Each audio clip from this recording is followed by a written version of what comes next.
This ABC 15 Flash Briefing is sponsored by Sanderson Ford. Straight up.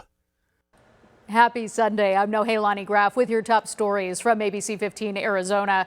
We begin with Phoenix police who are investigating a shooting near 35th Avenue in Thomas. Officers arrived on scene to find 3 adults in a car, all with non-life-threatening injuries, but they had all been shot. We're told they were driving on I-10 near the I-17 when they were hit. No word on any suspects, though, or arrests at this time as the investigation continues.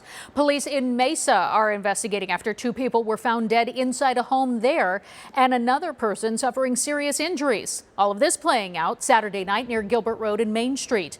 Mesa police confirming this was a domestic violence situation, but they don't have any other details on the relationship of the victims or the circumstances leading up to it. What we do know is those 3 victims were not alone. There were people inside the house. They're cooperative, and we have detectives who just arrived on scene from our homicide unit. They're speaking to everyone involved. Mesa police says it does expect to update the investigation sometime this morning. And Phoenix police are also still looking for whoever shot and killed a woman and hurt 4 others. Police say this shooting happened Saturday at an illegal party in an empty warehouse near 35th Avenue and Thomas Road. The victims range in age from just 17 into their mid to late 20s. And we're told they have injuries ranging from serious to life-threatening. Now we want to focus on the coronavirus. Our state setting new records when it comes to the virus. Arizona reporting more than 3,600 cases on Saturday, and the Navajo Nation reporting its most ever. 365 new cases added in just one day. The state now nearing 300,000 confirmed cases since the start of the pandemic about 8 months ago.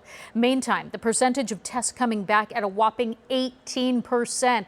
It had gotten as low as 4%. The state also reporting 30 new deaths with more than 6,400 Arizona lives lost.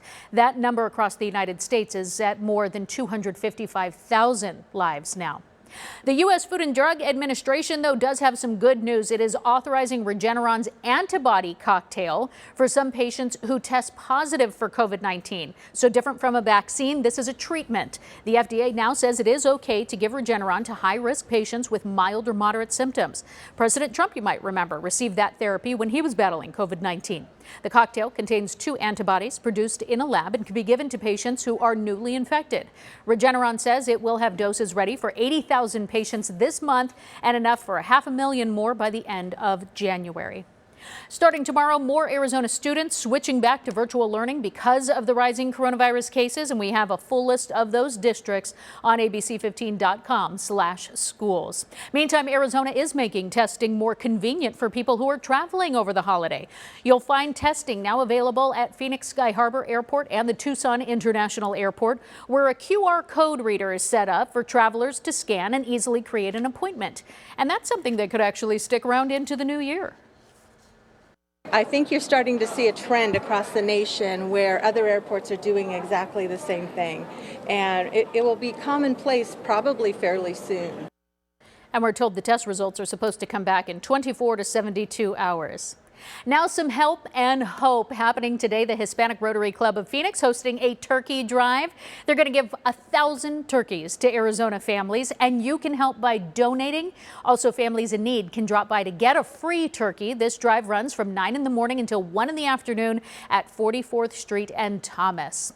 Also getting you in the holiday spirit, Schnepp Farms in Queen Creek turning into a winter wonderland just in time for Thanksgiving. Christmas at Schnepp Farms put on with a world of illumination. There will be holiday vendors, food, Santa's workshop, and a letter writing station to the big guy himself, as well as a Christmas carousel, reindeer feeding, and so much more. A lot of Instagrammable spots too.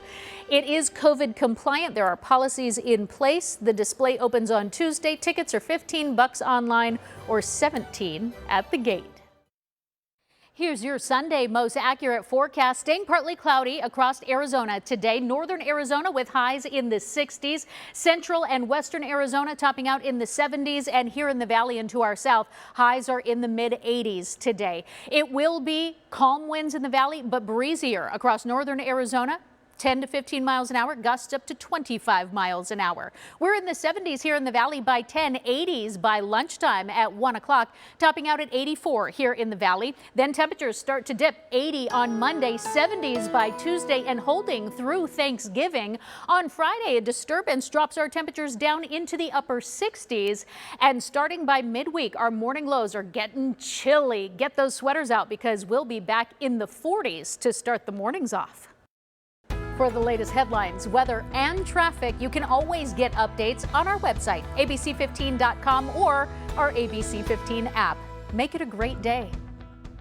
This ABC 15 Flash Briefing is sponsored by Sanderson Ford. Straight up.